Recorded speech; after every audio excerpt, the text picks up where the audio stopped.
Hello Internet friends, it's Tim Schrock at Design Build Solutions with a quick bonus tip today on wall layers. Have you ever had the situation where you have different wall types and they don't quite really align the way they're supposed to, how this should really align with that second floor wall?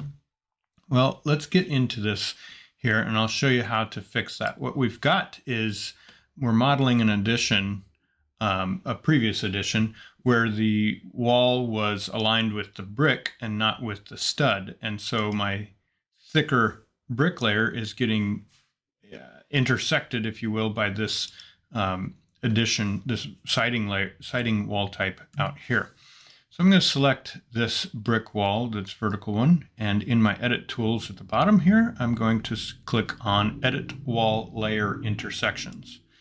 And now I've got control of each layer of the wall type. So all the way from the drywall, stud, sheathing, even the house wrap and the air barrier, the house wrap is the air barrier, the air gap and the brick.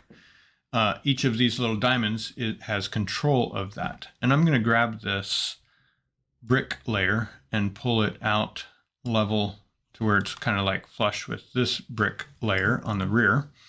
And while that works for the elevation, makes this nice and clean now, we could further clean this up for the plan view as well. So I'm going to just, on the rear wall, this horizontal wall, do the same thing.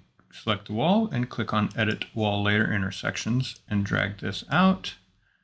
Drag out the air gap and drag out the sheathing layer.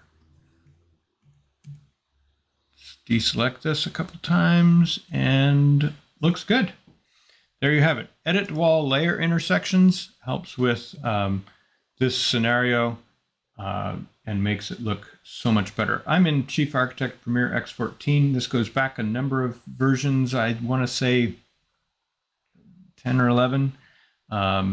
So you should be able to use this for several versions back as well. Thanks so much for watching. Click like and subscribe down there and follow along for more tips and tricks like this. Take care.